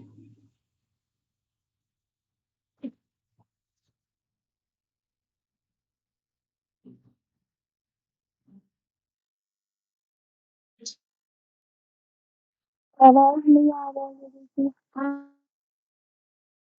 कुछ नहीं आ रहा है। नेक्स्ट। हाँ जी पूजा डिमरी। हरे कृष्ण गुरुजी, दंडवत प्रणाम। सही भक्तों को दंडवत प्रणाम। धैर्य किसे कहते हैं? असफलताओं को स्वीकार करना, उन्हें पचाना, उसमें स्थिर रहना और विश्वास के साथ फिर भी निरंतर प्रयास करते रहना ही धैर्य है। जी ओके, तो ये सही उत्तर है जो पूजा डिमरी माता जी ने कहा कि धैर्य मतलब जी भक्तिमय जीवन में जो असफलताएं मुझे प्राप्त होगी, इसको मुझे पचाना या फिर सहन करना, और सहन करते समय हम निरंतर प्रयास करते रहना कृष्ण भक्ति में आगे बढ़ने के लिए, इसको धैर्य कहते हैं। रूप गोस्वामी भक्तोपदेशामृत में इसकी यही व्याख्या करते हैं। धैर्य बेसिकली असफलताओं को पचाना, ये इम्पोर्टेंट है क्योंकि असफलताओं को पचाना आसान नहीं होता है। जब भी असफलता आती है बद्धजू निराश हो जाता है ना। मैं आप हम सब निराश हो जाते हैं, भक्ति में जब असफलता आती है। ओके, लेकिन असफलता आने के पश्चात निराशा भी आएगी, कोई बात नहीं, सत्संग को ज्वाइन कीजिए, कुछ शब्द सुनिए, अपने आप को मोटिवेट रखिए, प्रेरित रखिए, और रुक्मिणी जी का वो उदाहरण को याद कीजिए। रुक्मिणी माता क्या कहती हैं कृष्ण को कि इस जन्म अगर आप मुझे नहीं मिले, कोई बात नहीं, अगले जन्म में वापस लूंगी, और उस जन्म में भी मैं आपकी ही राह देखूंगी, आप ही मेरे पति रहेंगे। अगर उस जन्म में भी आपने मुझे स्वीकार नहीं किया तो अगला जन्म वापस लूंगी, और ऐसे करोड़ों जन्म हो जाने दो, लेकिन मैं आपकी ही राह देखूंगी और आपको छोड़कर और कहीं नहीं जाऊंगी। तो असफलता वहीं पर भी है, राह तो देख रही है, लेकिन निराश नहीं हो रही। दूसरा उदाहरण है शबरी जी का रामायण में। ये भी एक तरीके से असफलता लग सकती है कि दिनों दिन जा रहे थे, सालों साल जा रहे थे, भगवान राम अभी तक नहीं आ रहे थे, लेकिन फिर भी वो धैर्य को बनाए रखी। तीसरा उदाहरण है जो क्या उनका नाम है, भगवान श्री कृष्ण के मित्र पुछरी के लोटा बाबा, है ना। ये 3 उदाहरण है, तो किसी ने 3 में से कोई एक उदाहरण भी लिखा है इसमें धैर्य को व्याख्या को। मैंने उदाहरण नहीं बताया था, लेकिन फिर लिखा है।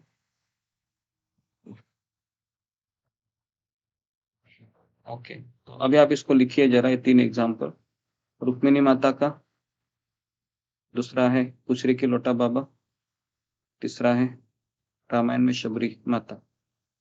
धैर्य, जब भी निराश हो जाए इन तीनों को याद कीजिएगा, क्योंकि निराशा बहुत आती है भक्ति में, क्योंकि हमारे अनर्थ हमको हमेशा नीचे गिराते रहते हैं, रोज रोज रोज रोज रोज रोज हम। तो इसलिए हमें एक मोटिवेशन चाहिए ना, किसको देखें हम फिर, तो इनको देखिए, ये 3 लोग सबसे इतिहास में लाजवाब है, ये 3 उदाहरण। Okay, next question.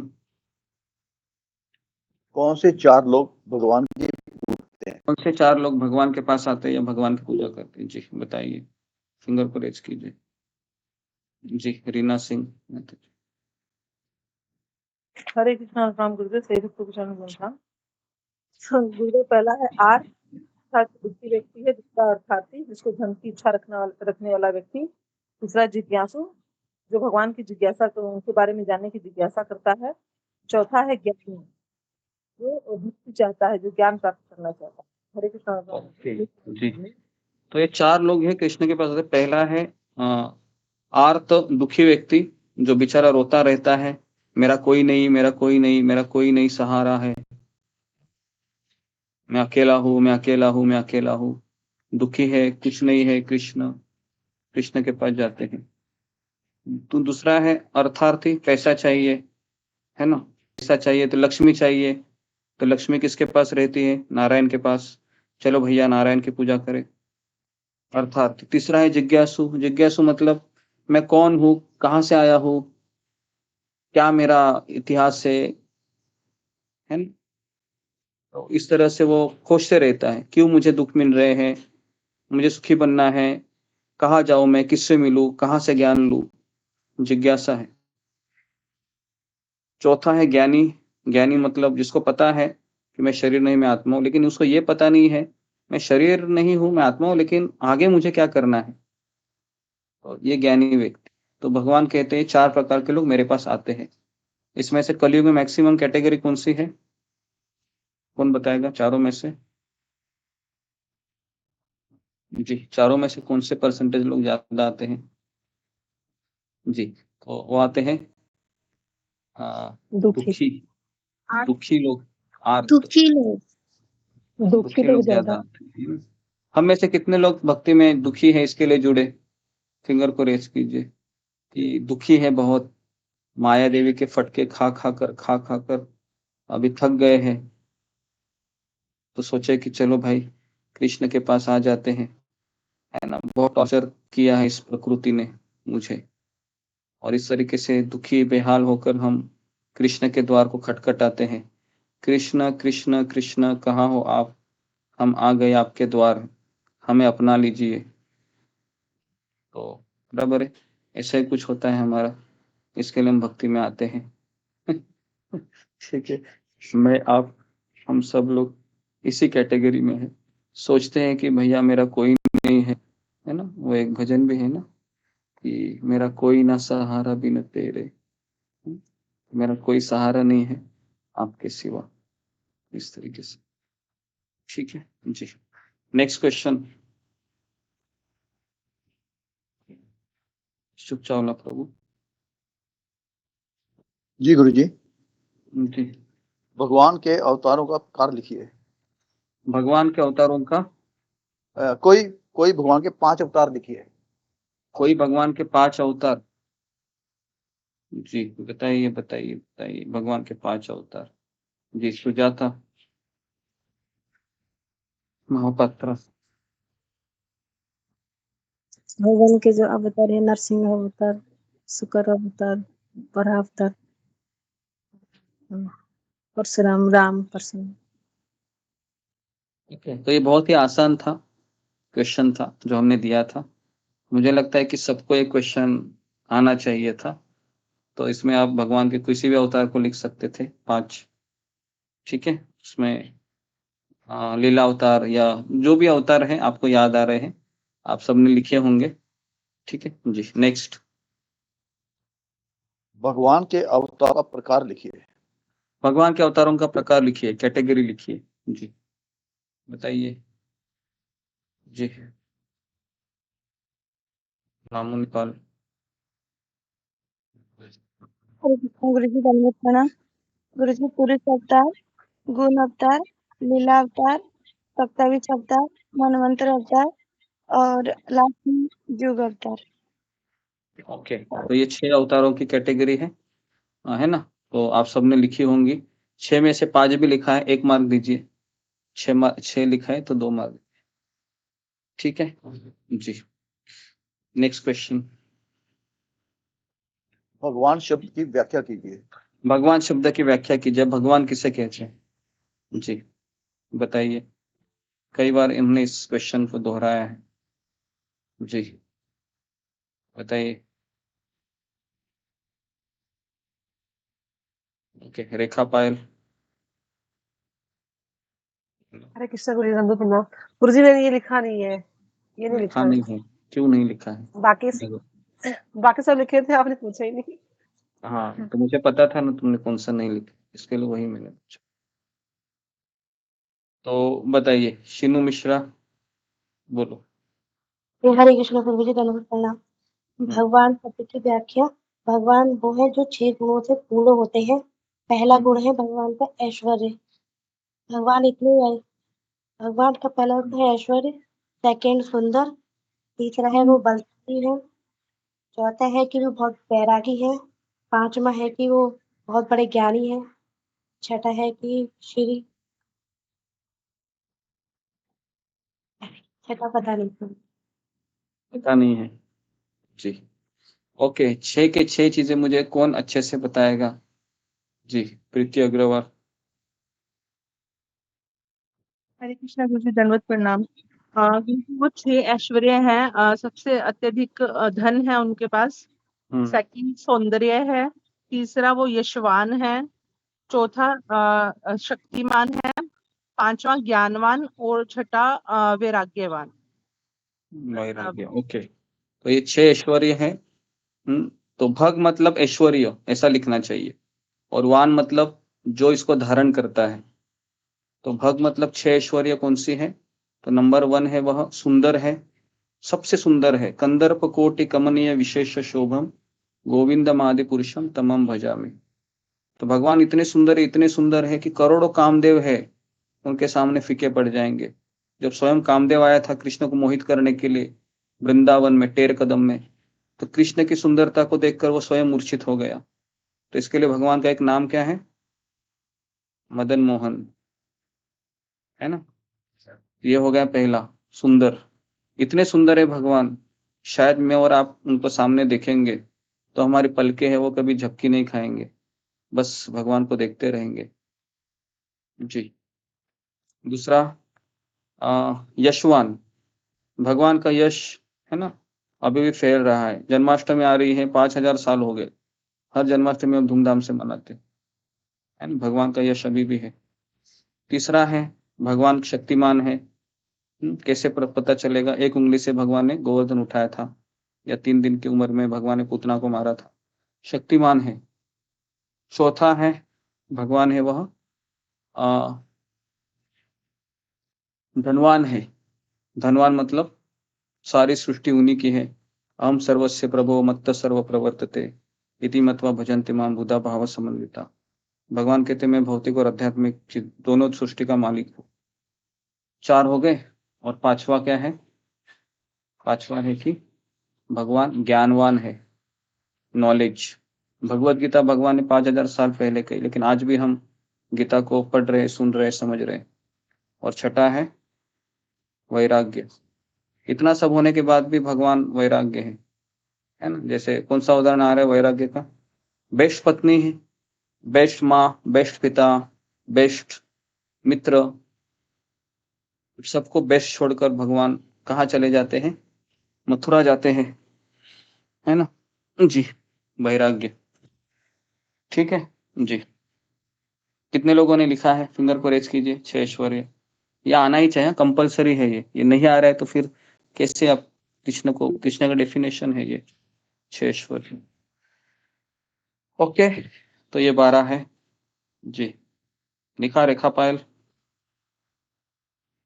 जी गुरुजी लिख दिया। ओके, नेक्स्ट जी। क्वेश्चन।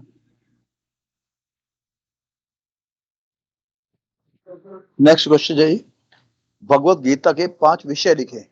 हाँ, भगवत गीता में 5 कौन से विषय हैं? इंपॉर्टेंट क्वेश्चन है जी, बताइए। एटलीस्ट इतना तो बताइए जी। अंजलि सिंह। पहला है आत्मा, दूसरा है परमात्मा, तीसरा प्रकृति, चौथा काल, 5वां कर्म। ओके, तो ये 5 विषय है।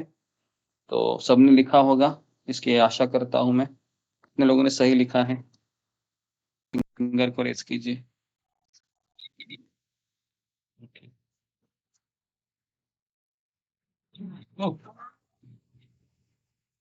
ओके जी, 15 लोगों ने लिखा, ठीक है।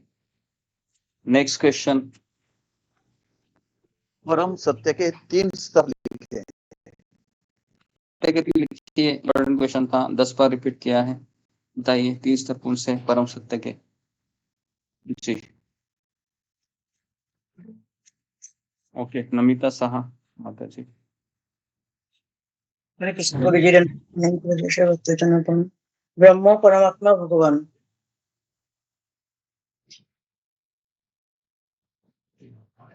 जी आप बताइए। ब्रह्म परमात्मा भगवान। ओके, ब्रह्म परमात्मा भगवान कैसे हम एक्सप्लेन करेंगे जी? बताइए ऋतुपूर्णा। हरे कृष्ण गुरुजी, दंडवत प्रणाम। सभी भक्तों को दंडवत प्रणाम। गुरुजी, जो ब्रह्म साक्षात्कारी है वो अपने जो परमात्मा हरे कृष्ण, जो ब्रह्म साक्षात्कारी है उनको सिर्फ पता है कि जो भगवान के बारे में थोड़ा ही पता है कि, और जो परमात्मा है उनके बारे में और कुछ ज्यादा थोड़ा पता है। और जो भगवान साक्षात्कारी है वो पूर्ण रूप से कृष्ण को उनको मालूम है। इसके मैंने उदाहरण दिए थे, आपको उदाहरण देना था। तो ब्रह्म जी। मतलब ब्रह्म ज्योति, जी। और परमात्मा के रूप में पूजा करता है। भगवान मतलब साकार पूजा, ठीक है। सूर्य प्रकाश, सूर्य का आकार, और सूर्य एक व्यक्ति है। तो इस तरह से बता। कितने लोगों ने उदाहरण लिखा है? फिंगर को रेज कीजिए। सूर्यदेव, सूर्य का। ओके, कम लोगों ने लिखा है, ठीक है। Okay, next question. वैकुंठ लोक और गोलोक में कितने रस होते हैं? वैकुंठ और गोलोक में कितने रस होते हैं जी? बताइए परवीन शाही।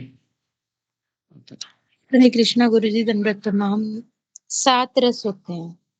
7 रस जी, बताइए कौन से रस, कौन से 2 ऐड किए तुमने? ठीक, ये लिखे नहीं है। लिखे नहीं, फिर कैसे पता था 7 रस? ऐसे ऐसे ही बोल दिया। वात्सल्य रस, प्रेम रस।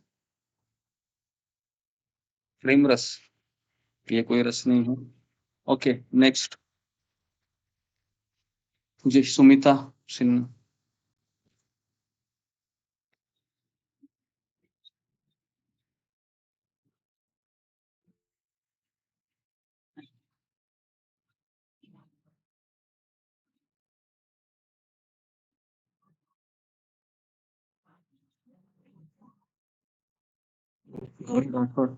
रिपीट कीजिए इसको, आवाज थोड़ा सा ब्रेक कर रहा हरे है। कृष्णा गुरु जी, दंडवत प्रणाम। वैकुंठ में 2.5 रस होते हैं, दास्य रस और शांत रस, आधा साख्य रस। फिर गोलोक में 5 रस होते हैं, दास्य, साख्य, वात्सल्य, माधुर्य। ओके जी, तो 5 गोलोक में होते हैं, 2.5 वैकुंठ में होते हैं, ठीक है जी। Next question. वैष्णव के 5 गुण लिखे हैं। वैष्णव के कोई 5 गुण लिखिए जिससे वह सुंदर दिखता है जी, बताइए, फिंगर को रेज कीजिए। 5 गुण वैष्णव के कोई भी जो आपको पता है जी, बताइए। ठीक, रेखा पायल। हरे कृष्णा गुरु जी, दंडवत प्रणाम से भक्तों को दंडवत प्रणाम। गुरु जी, वैष्णव के 5 गुण ये होते हैं। नंबर 1 तो वो बहुत ही विनम्र होता है। दूसरा, गुरु के आदेशों का पालन करता है। तीसरा, गुरु और कृष्ण की प्रसन्नता के लिए कार्य करने को ही अपना लक्ष्य मानता है। और चौथा है, विपरीत परिस्थितियों में भी धैर्य को बनाए रखता है। और 5वां है, भक्तों की सेवा करता है।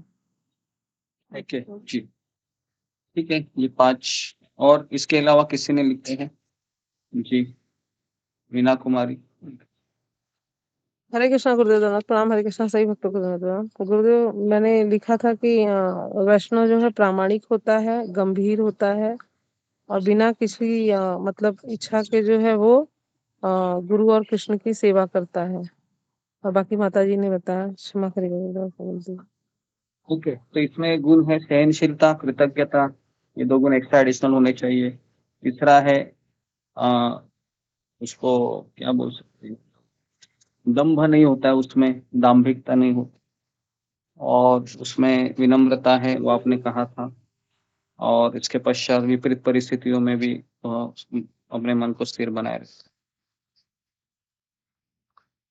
ठीक है, ओके। तो मुझे लगता है जो 12वां अध्याय में 12वां अध्याय का 12वां श्लोक से लेकर 20 श्लोक तक भगवान उसमें गुण बताते हैं। ओके, नेक्स्ट क्वेश्चन आपको क्या होना चाहिए?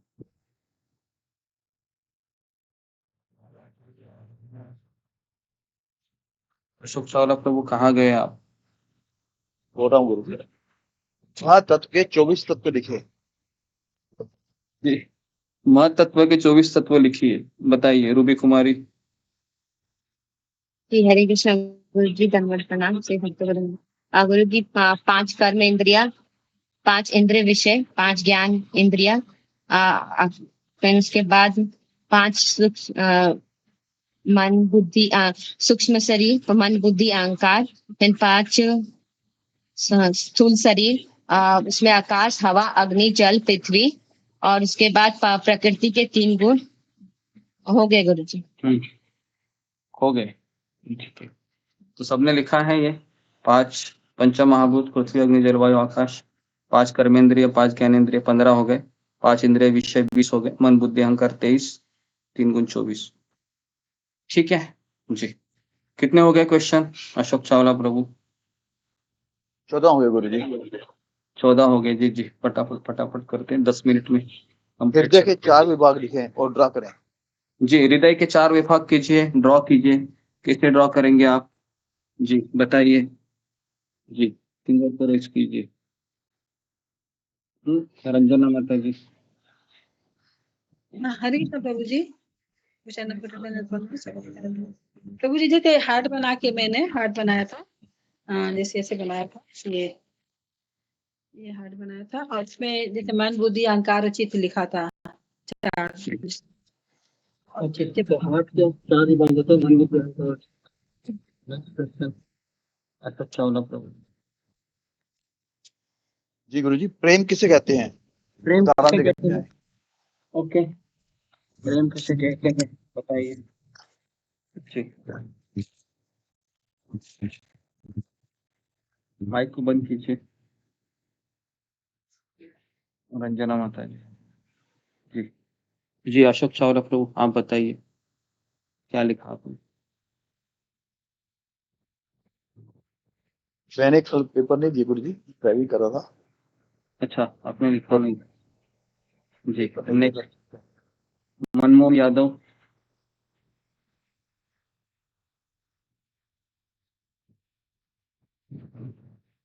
नेक्स्ट जी, सतीश कुमार माथुर, आपने क्या लिखा है? मैंने लिखा है कि प्रेम जो है वो अहेतुकी होता है।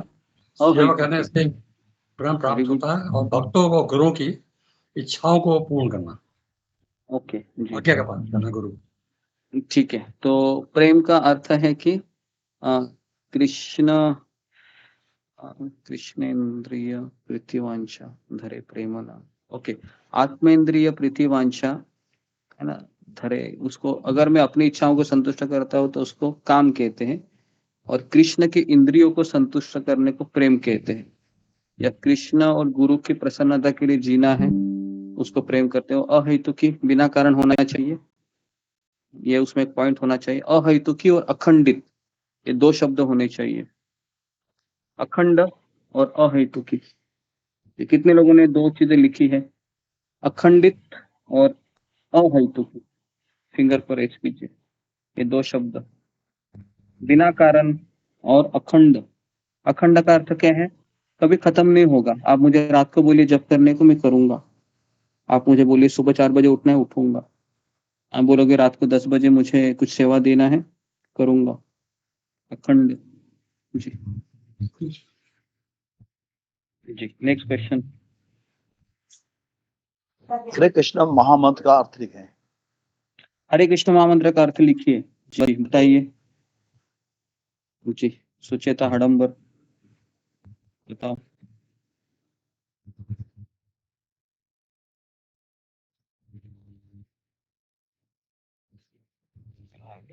जी, सुलेखा।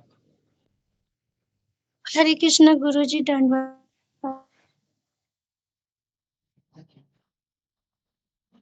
हरे कृष्ण महामंत्र का अर्थ बताइए जी, ममता पाल। समझ नहीं आ रहा। से सेवा मांगती। हरे कृष्ण कुछ दंडवत प्रणाम जी। वही है 16 मंत्र हम लेते हैं, रोज जप करते हैं, उसका अर्थ है हमें सेवा मांगना। और हम 108 बार हम राधा रानी से मतलब सेवा मांगते रहते हैं, जो 16 मंत्र जी। तो जी, अर्थ है कि हे राधा रानी, हे कृष्ण की शक्ति, मुझे भगवान की सेवा में लगाइए। ये इसका सही उत्तर है जी। कितने लोगों ने लिखा है ये? मैंने लिखा है। ऐसा ही आना चाहिए जो मैंने अभी कहा, डिक्टो। ओके, हे राधा रानी, हे कृष्ण की शक्ति, मुझे भगवान की सेवा में लगाइए। Okay okay, next question. 4 युगों के युग धर्म बताएं। 4 युगों के युग धर्म बताइए जी, बताओ प्रीति अग्रवाल।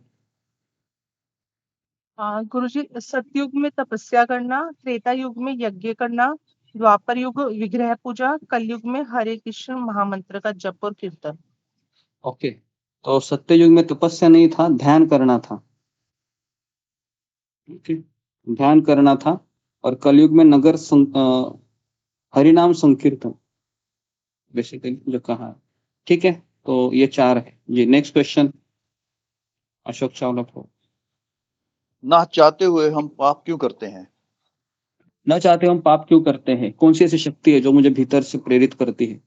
सब पता है क्या सही है क्या गलत है, फिर भी अंदर से एक इच्छा का निर्माण होता है जो कहता है करो करो करो करो करो, कुछ नहीं होता है।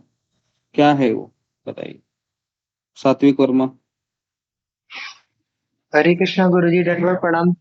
प्रभु जी, गुरु जी, हमें ये 3 गुणों के कारण होता है, क्योंकि रजोगुण में और तमोगुण के आने से हम पाप करने में वशीभूत हो जाते हैं और हमारा मन भी होता है साथ में। हाँ, तो ये इसका सही उत्तर है, वेरी गुड। रजोगुण के कारण वो इच्छा निर्माण होती है कि मैं पाप करूं। ठीक है, रजोगुण, ये शब्द आना चाहिए, रजोगुण। ओके जी, नेक्स्ट क्वेश्चन। गुरु शब्द का अर्थ क्या है? गुरु शब्द का अर्थ क्या है जी, बताइए। फिंगर को रेस कीजिए। ये सबको आना चाहिए। गुरु शब्द का अर्थ क्या है जी? ओके, ऋतुपूर्णा। श्री कृष्ण गुरु जी दंडवत प्रणाम, सभी भक्तों को दंडवत प्रणाम। गुरु जी, गु मतलब अज्ञान और रू मतलब दूर करना। जो हमको हमारी जो अज्ञान है उसको दूर करते हैं गुरु जी हमारे। ओके, तो गु मतलब अंधकार या अज्ञान, ठीक है, और रू मतलब उसको दूर करने वाला, ठीक है। तो ये गुरु शब्द का अर्थ है।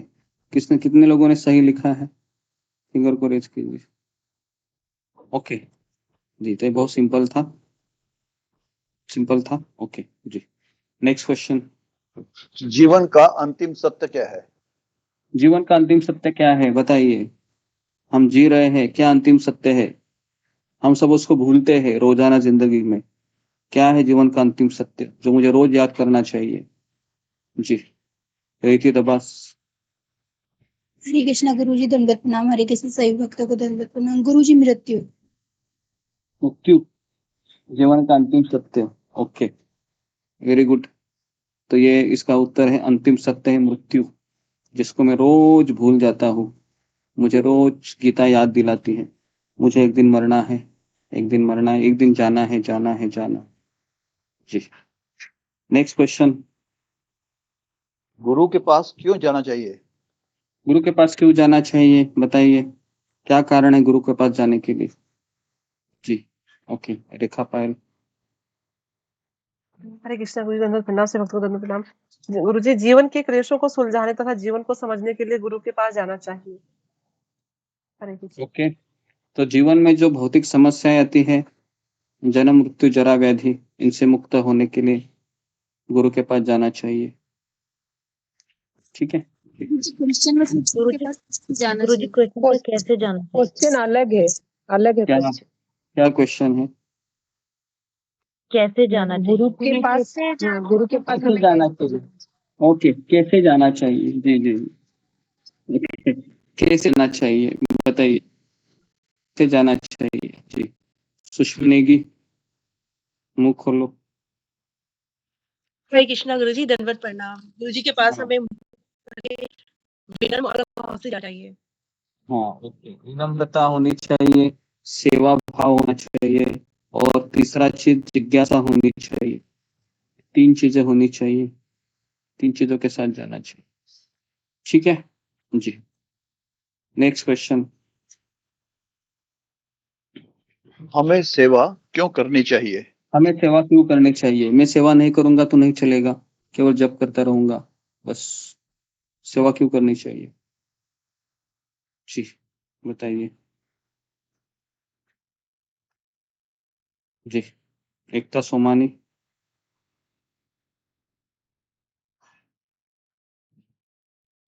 हरे कृष्णा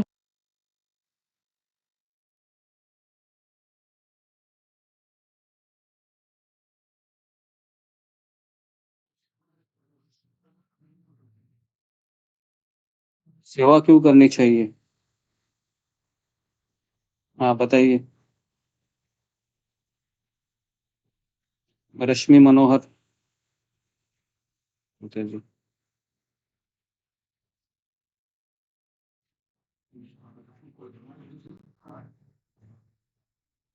नेक्स्ट, रोही एंगल।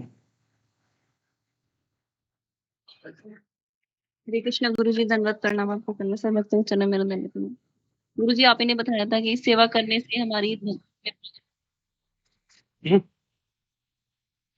हमारी भक्ति में प्रगति होती है और भक्ति में रस आता है।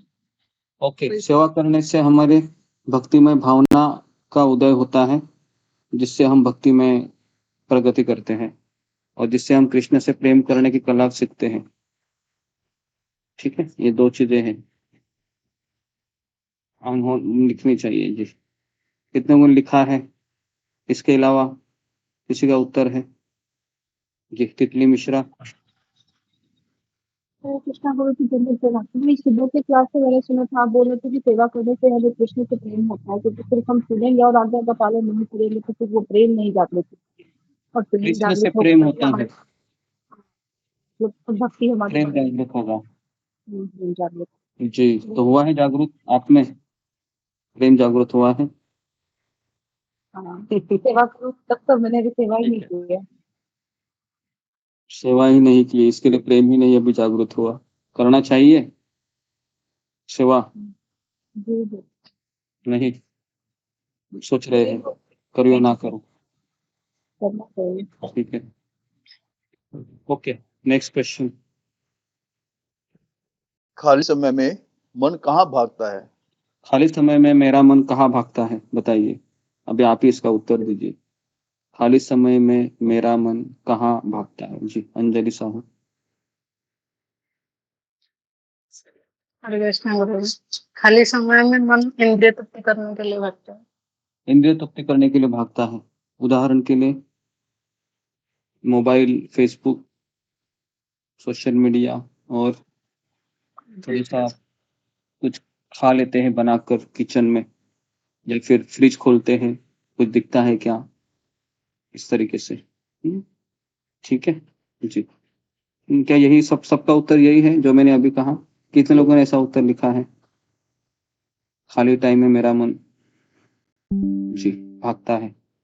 ओके, कितने लोगों का खाली समय में मन कृष्ण की तरफ भागता है? सच सच बताइए, सच सच बताएं, कृष्ण आपका टेस्ट लेंगे। खाली समय में कृष्ण की तरफ भागता है, तो अगर ये आपका उत्तर है तो आप शुद्ध भक्त हैं, है ना। आपके चरणों में मैं भी नमस्कार करता हूँ जी। कभी कभी भागता है गुरुदेव, कभी कभी दिक्कत हो जाती है, जो सुबह की माला अच्छे से नहीं रहती तो फिर खाली समय में मोबाइल में भागता है। हरे कृष्ण हरे कृष्ण। जी, तो खाली समय में अगर जिनका मन कृष्ण की तरफ भागता है तो फिर मैं इनके चरणों में प्रणाम करूंगा। इसके लिए सोच समझ कर आप हैंड रेस कीजिए। खाली समय में मन कृष्ण की तरफ भागता है, क्योंकि अगर खाली समय में आपको कृष्ण याद आ रहा है मतलब आप शुद्ध भक्त हो गए। ओके, लेकिन ये 1 साल 2 साल नहीं होना चाहिए, कम से कम 10 साल का अभ्यास होना चाहिए। और मुझे आप ये भी बताना है कि 10 साल में आप संडे हो, मंडे हो, दिवाली हो, दशहरा हो, आपका मन खाली कृष्ण में ही भागेगा। बताइए कौन ऐसा है? अभी आप सोचोगे हाँ नहीं ऐसा तो नहीं हो रहा है ना जी। ओके जी, फिंगर को रेज कीजिए। अभी अभी भी है कोई? अगर है तो मुझे थोड़ा चेक करना होगा आपके माइंड को। जी, नेक्स्ट क्वेश्चन। नवदा भक्ति के आचार्य कौन थे? आचार्य के नाम लिखे हैं। नवदा भक्ति के आचार्य के नाम लिखे हैं।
हरे कृष्णा।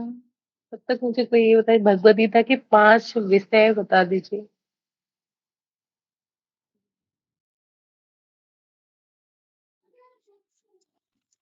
पांच विषय माता जी वही है, मतलब काल, कर्म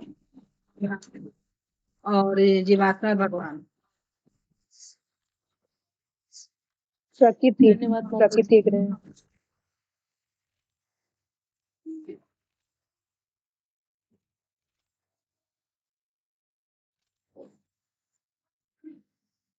और ये अवतारों के प्रकार में पुरुष अवतार, शक्ति अवतार, गुण अवतार, 2 रह गए थे मेरे।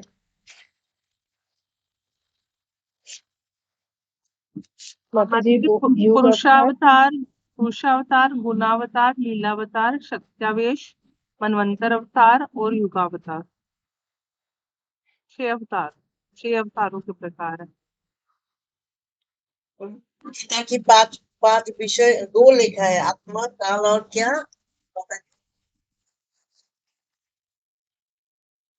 आत्मा, काल, प्रकृति, कर्म और भगवान। भगवान, जीवात्मा, काल, प्रकृति, कर्म। आत्मा, काल, कर्म, प्रकृति, कर्म, जीवात्मा।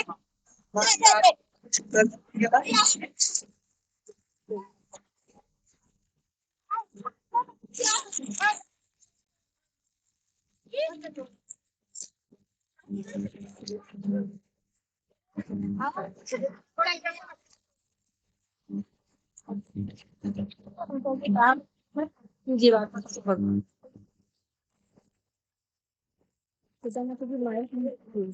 माता जी 4 युगों के युग धर्म बताइए।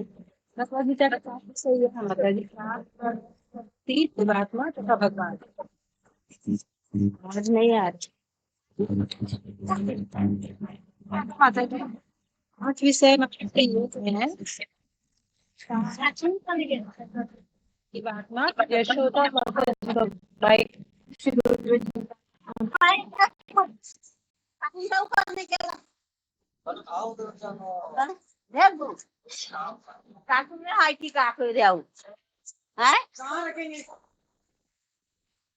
अब गाड़िया में पोट रहा रुका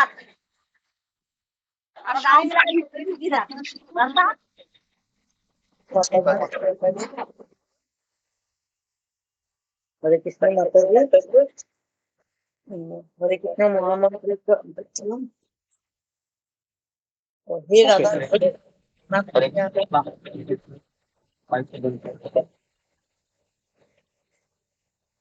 तो मैं यहाँ पर थोड़ा रुक जाता हूँ क्योंकि मेरे मोबाइल में बैटरी खत्म हो गई है, तो नहीं वापस ऐसा हो सकता है। तो बाकी के हम क्वेश्चन है वो कल लेते हैं और यहाँ पर मैं रुक जाता हूँ।